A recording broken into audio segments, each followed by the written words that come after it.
Sous le soleil éclatant de Californie, le campus universitaire bourdonnait de l'énergie juvénile et de la ferveur académique. Parmi la diversité des étudiants, un trio particulier se démarquait, François, Michel et Sébastien.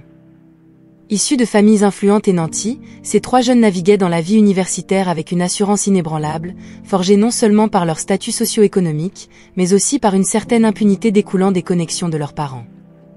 François, avec son sourire charismatique et ses paroles toujours pesées, était le meneur incontesté du groupe. Michel, l'intellectuel, avec ses remarques tranchantes et son talent remarquable pour déceler les failles dans n'importe quel système. Et Sébastien, le charmeur, dont la présence était aussi magnétique que son indifférence pour les sentiments d'autrui. Ensemble, ils formaient un cercle fermé, impénétrable pour ceux qui ne partageaient pas leur lignage ou leur fortune. C'était une après-midi typique quand les trois furent vus traversant le campus, éclats de rire et plaisanteries emplissant l'air autour d'eux. Ils marchaient avec l'assurance de ceux qui savent que les règles ne leur sont pas applicables. T'as vu la tête du prof quand j'ai demandé à reporter notre présentation, encore une fois, se moqua François en ajustant ses lunettes de soleil de marque. Michel répondit avec un sourire malicieux, je pense qu'il s'attend à moins de notre part. C'est presque comme si nos notes étaient déjà dans la poche, tu crois pas? Sébastien, toujours prêt à ajouter une touche de provocation, lança. Quant à le monde à tes pieds, pourquoi se soucier de broutilles comme les délais et les règles? C'était ce mépris pour les normes et ce sens évident de la supériorité qui isolait le trio autant qu'il les unissait. Ils ne voyaient pas l'université comme une institution d'apprentissage, mais comme un terrain de jeu personnel, un espace où ils pouvaient exercer leur influence sans craindre de répercussions. Malgré que leur transgression soit un secret de polichinelle parmi les étudiants et même certains professeurs, il n'y avait jamais de preuves concrètes de leur manipulation. Des soupçons et des murmures circulaient, mais sans preuve, le trio restait intouchable, leurs méfaits n'étant que des légendes urbaines sur le campus. Ce jour-là, en s'éloignant, laissant derrière eux des regards rancuniers et des chuchotements envieux, François, Michel et Sébastien ignoraient que l'arrivée imminente d'une nouvelle étudiante allait défier le statu quo qui les avantageait tant. Pour l'instant, ils continuaient de profiter de la vie universitaire sans conséquence, inconscients de la tempête qui approchait. Une tempête qui prendrait la forme de Claire Dubois. Dans la lumière dorée d'un matin californien, alors que le soleil baignait le campus de sa lumière dorée, une nouvelle présence se fit remarquer parmi les couloirs et les salles de classe de l'université. Claire Dubois, tout juste transférée d'une institution moins prestigieuse, franchit les portes de l'université avec un mélange d'anxiété et de détermination reflété dans ses yeux. Son style, notablement plus modeste que ceux qui étaient habituellement observés dans cette institution d'élite, contrastait fortement avec le faste habituel des étudiants locaux. Vêtue simplement mais avec élégance, Claire portait en elle non seulement ses livres, mais aussi la promesse d'un avenir qu'elle était déterminée à conquérir à travers l'étude et le travail acharné. Il ne fallut pas longtemps avant que le trio impitoyable prenne conscience de la nouvelle venue. Durant une pause entre les cours, François, Michel et Sébastien la remarquèrent assise seule, plongée dans ses livres.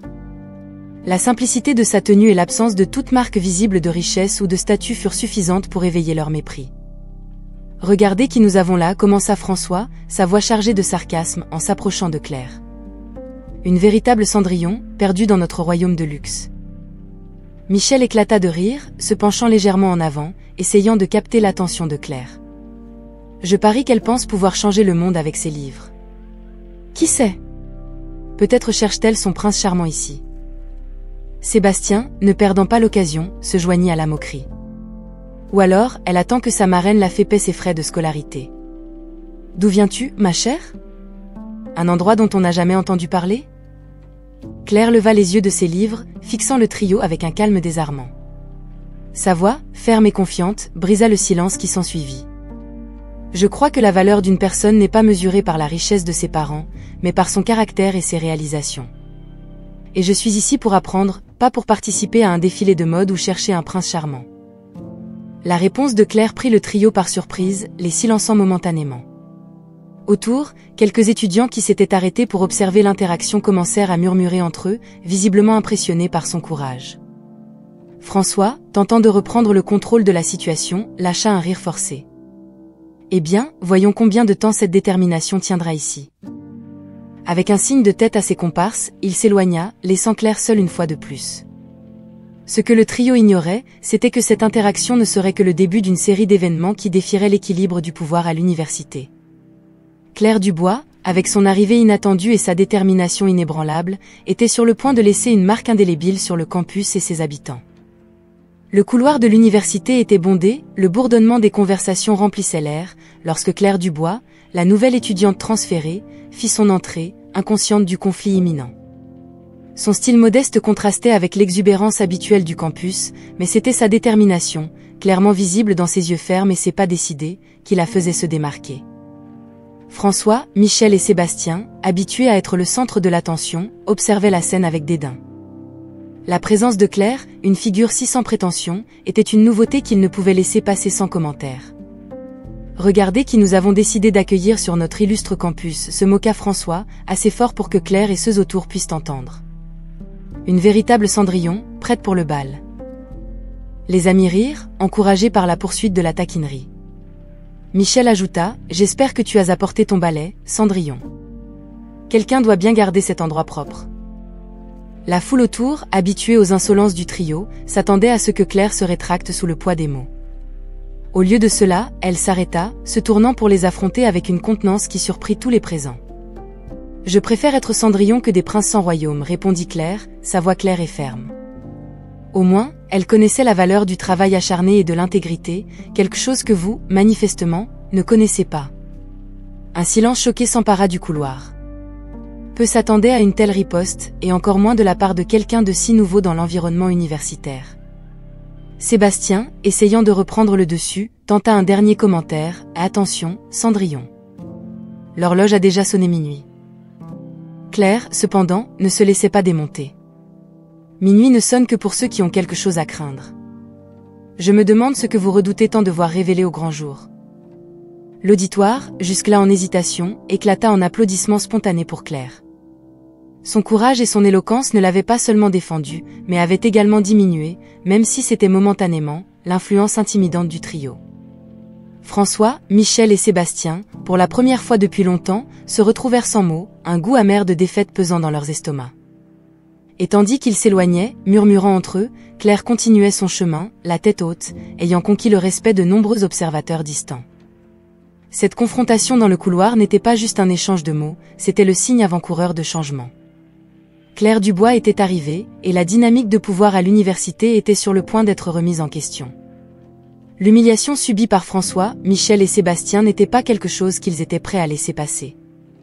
Rassemblés dans un des coins les plus isolés de la bibliothèque universitaire, un lieu qu'ils fréquentaient rarement de leur plein gré, ils tramaient leur revanche. La défaite que Claire leur avait infligée dans le couloir avait profondément blessé leur orgueil, alimentant un désir ardent de représailles. « On ne peut pas laisser passer ça », commença François, sa voix chargée de ressentiment.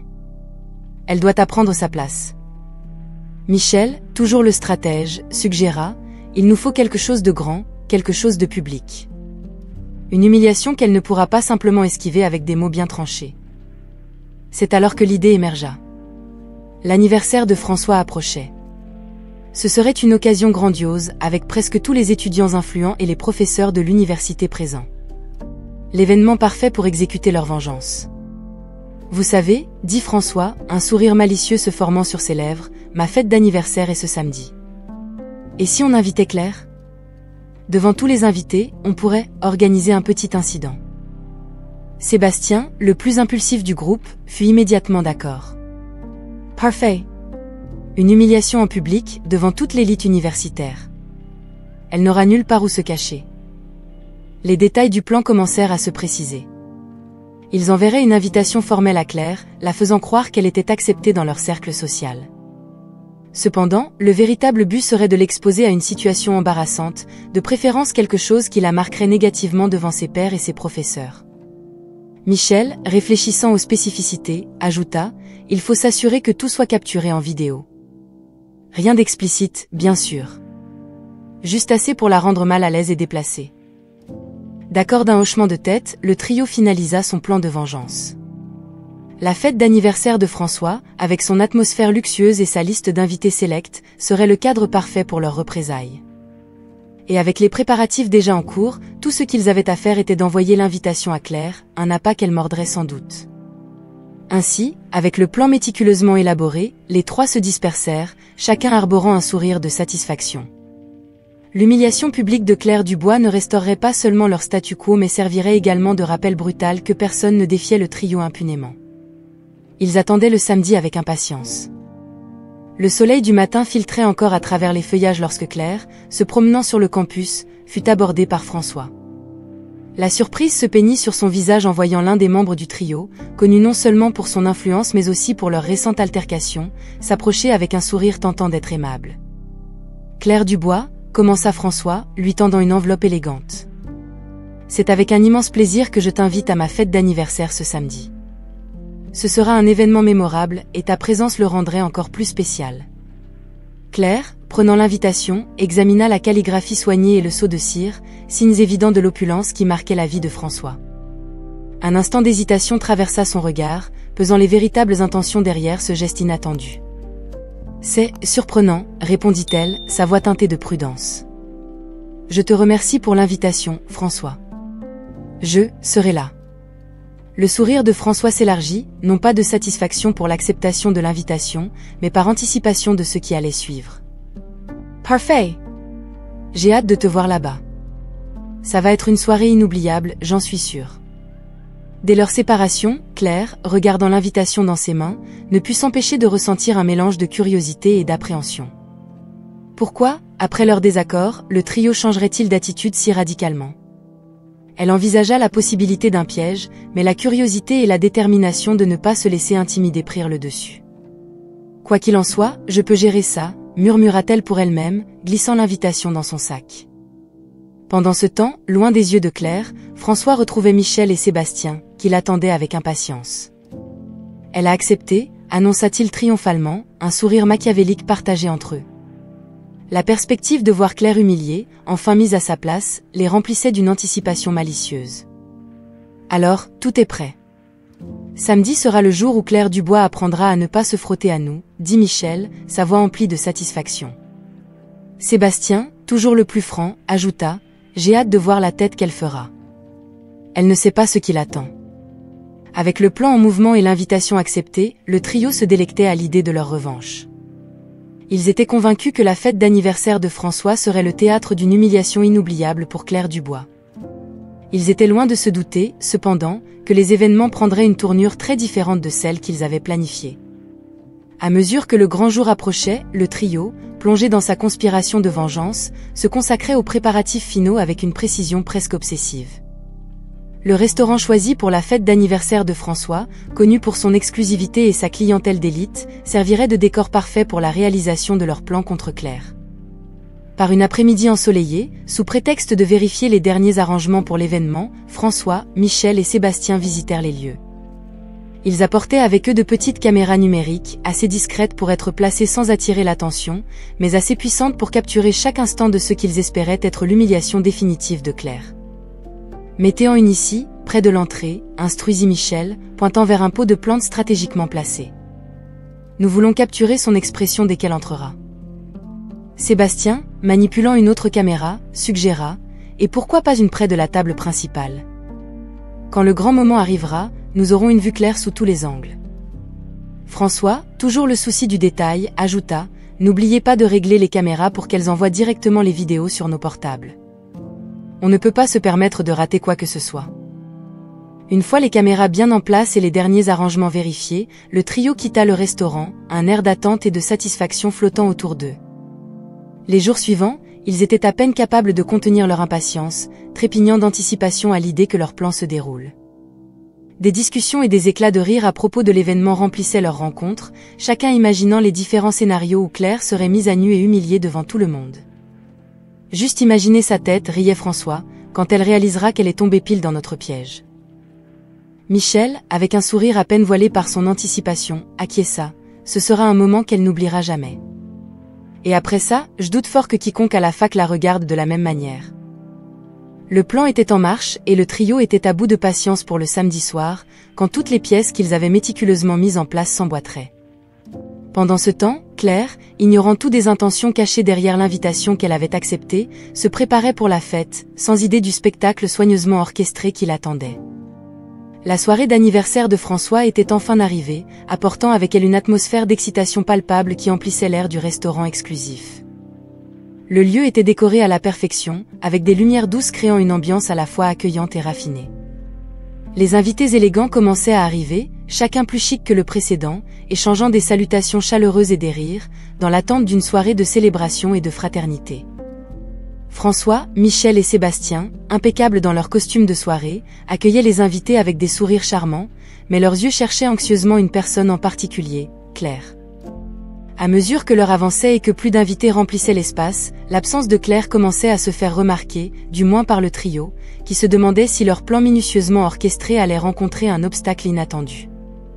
Elle se serait pas doutée de quelque chose, murmura Michel à ses complices, une lueur de préoccupation dans sa voix habituellement assurée.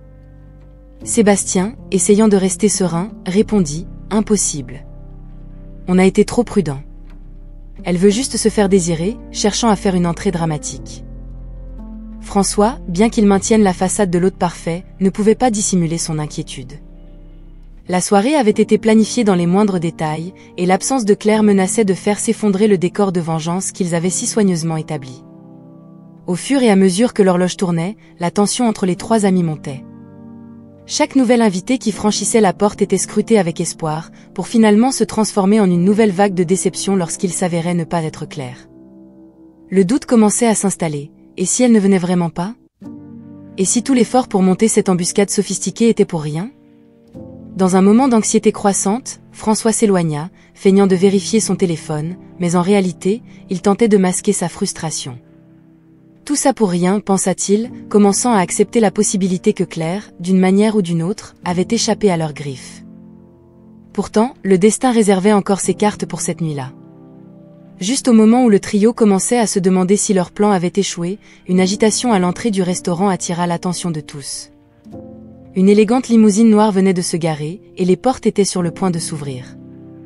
Le cœur de François battait la chamade, Michel et Sébastien échangeaient des regards emplis d'une anticipation renouvelée, et tous les regards se tournaient vers l'entrée, attendant de voir qui émergerait de cette promesse de spectacle. Le soir de la fête, l'atmosphère du restaurant était électrique, avec les invités arrivant en un flux constant, enveloppés dans des rires et des conversations animées. L'intérieur luxueusement décoré de l'établissement brillait sous la douce lumière, promettant une soirée de célébration inoubliable. François, Michel et Sébastien circulaient parmi les invités, dégageant du charme et de la confiance, mais gardant un œil attentif sur l'entrée, guettant Claire. Au fil des heures, l'absence de Claire devenait de plus en plus pesante, semant le doute dans l'esprit du trio quant à l'efficacité de leur plan. « Et si elle ne vient pas ?» murmura Michel aux autres, une ride de préoccupation creusant son front. Tous ses efforts auraient été vains. « Calmez-vous » tenta de maintenir François la confiance, bien que l'incertitude le tourmente également. « Elle va venir. » Claire ne manquerait pas l'occasion de se faire remarquer, même si elle ne sait pas ce qui l'attend. Sébastien, essayant de dissimuler son nervosité avec une coupe de champagne, secoua simplement la tête, observant la foule. Ils avaient planifié chaque détail méticuleusement, mais la pièce maîtresse de leur stratagème semblait leur échapper. C'est alors que, contre toute attente, une élégante limousine noire se gara devant le restaurant. La conversation se tassa légèrement, l'attention se déplaçant vers la silhouette qui émergeait du véhicule.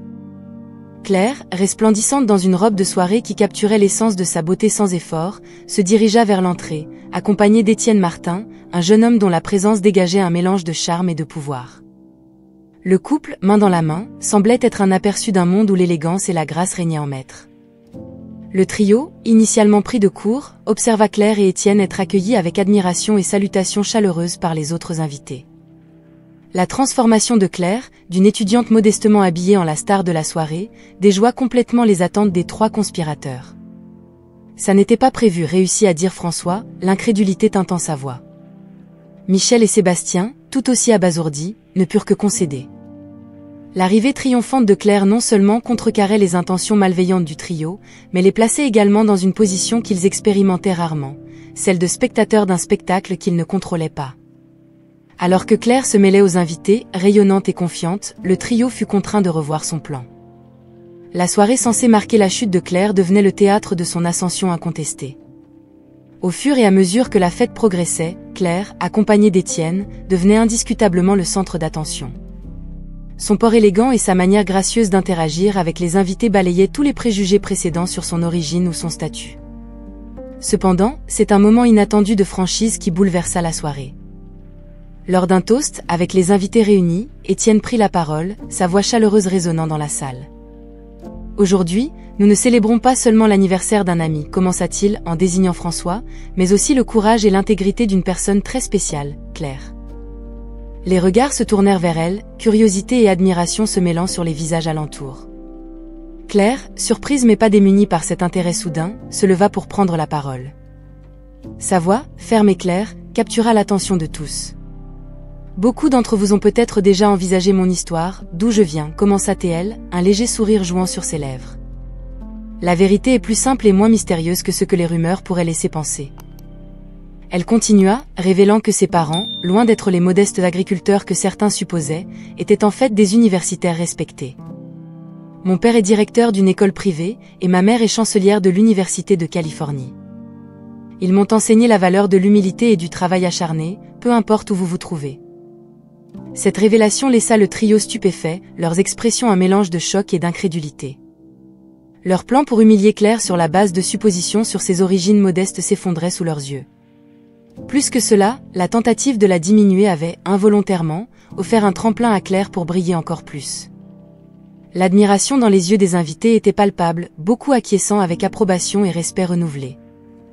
Les paroles de Claire, mettant en avant l'importance des valeurs par rapport à l'étalage matériel, résonnèrent profondément, inspirant réflexion et conversation. François, Michel et Sébastien, réalisant l'erreur colossale de leur jugement et l'effet contre-productif de leurs actions, se retrouvèrent isolés, la victoire qu'ils anticipaient se transformant en une amère défaite. Ce qui aurait dû être un moment de triomphe pour eux était devenu un témoignage de la force de caractère de Claire et un rappel du pouvoir de la vérité et de l'intégrité. La nuit, planifiée comme le théâtre de son humiliation, consacra Claire non seulement comme une figure de proue de l'université, mais aussi comme quelqu'un dont la stature morale dépassait les limites de toute machination contre elle.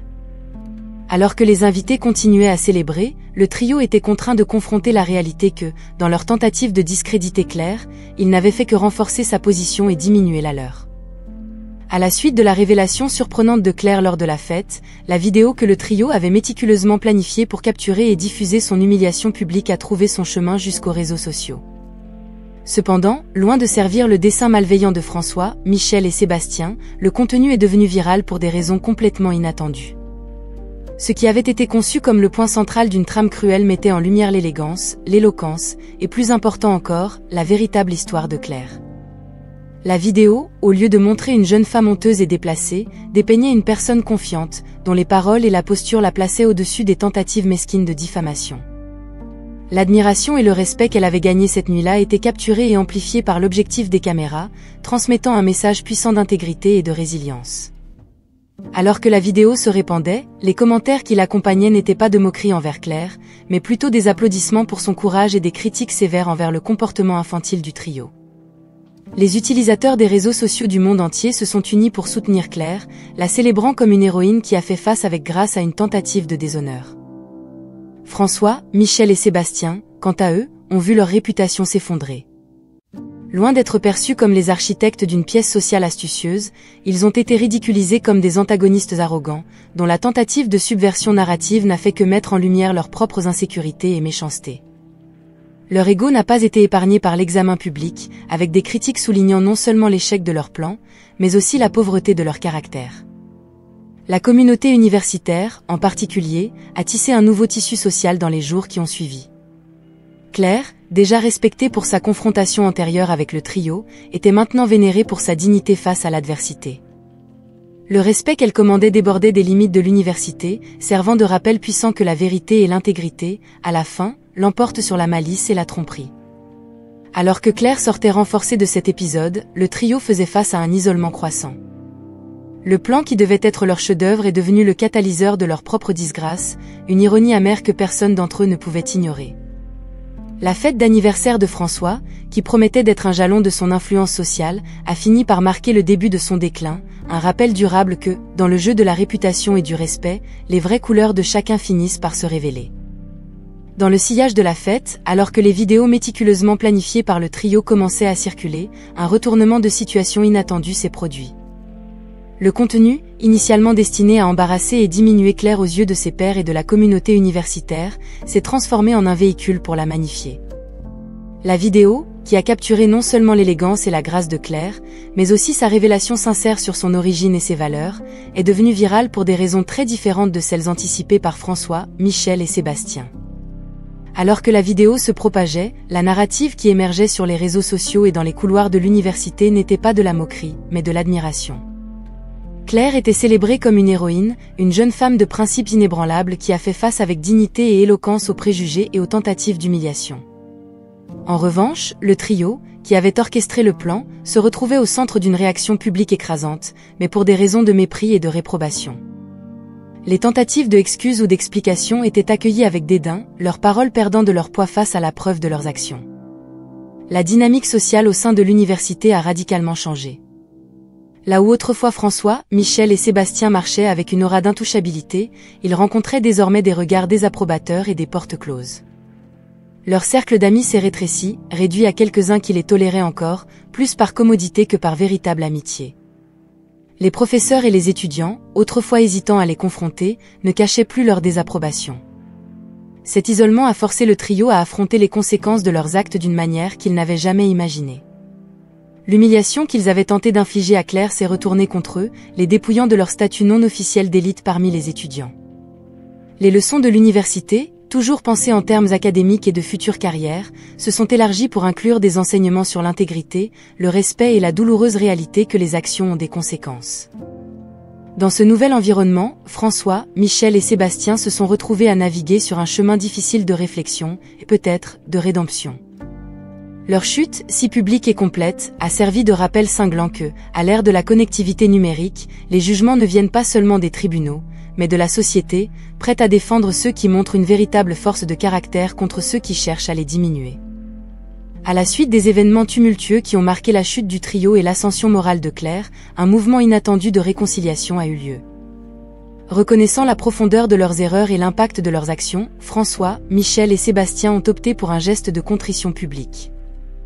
Lors d'une réunion convoquée au cœur de l'université, devant un public composé d'étudiants, de professeurs et de membres de l'administration, ils se sont présentés, vulnérables et sans les armures d'arrogance qui les caractérisaient autrefois. Nous voulons présenter nos excuses, a commencé François, sa voix étouffée par l'émotion. Pas seulement à Claire, mais à tous ceux que nous avons blessés ou manqué de respect avec nos actions. Ce que nous avons fait était inacceptable, et nous sommes vraiment désolés. Michel, suivant l'exemple, a ajouté: nos actions ont été guidées par des préjugés et un besoin erroné de nous sentir supérieurs. Nous avons appris, de la manière la plus difficile, que la véritable force ne réside pas dans le fait de diminuer les autres, mais dans la reconnaissance de nos erreurs et dans la croissance qui en découle. Sébastien a conclu: nous espérons qu'avec le temps, nous pourrons prouver que notre volonté de changer est sincère.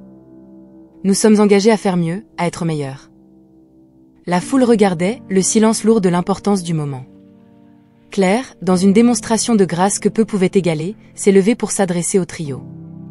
Nous commettons tous des erreurs, dit-elle, sa voix claire et ferme. Ce qui définit notre caractère, c'est comment nous répondons à ces erreurs. J'accepte vos excuses et j'espère qu'à partir d'aujourd'hui, nous pourrons tous avancer, en apprenant et en grandissant de ces expériences. Le geste de pardon de Claire n'est pas passé inaperçu. Il a résonné profondément, non seulement parmi ceux directement impliqués, mais dans toute la communauté universitaire, servant de puissant rappel des vertus de l'humilité, du respect et de l'intégrité. L'histoire de Claire, François, Michel et Sébastien ne se termine pas sur une note de triomphe ou de défaite, mais sur une leçon sur l'humanité partagée et la rédemption possible. La véritable force, comme l'a démontré Claire, ne vient pas de l'imposition aux autres, mais de la capacité de pardonner, d'offrir des deuxièmes chances et de chercher à grandir à partir des adversités. Dans ce dernier chapitre, l'université a non seulement été témoin de la résolution d'un conflit, mais a également appris une précieuse leçon sur le pouvoir du pardon et l'importance de construire une communauté basée sur le respect mutuel et la compréhension. Ainsi, l'histoire se termine, laissant un héritage de changement et d'espoir, un rappel que, même dans les situations les plus difficiles, il y a toujours place à la rédemption.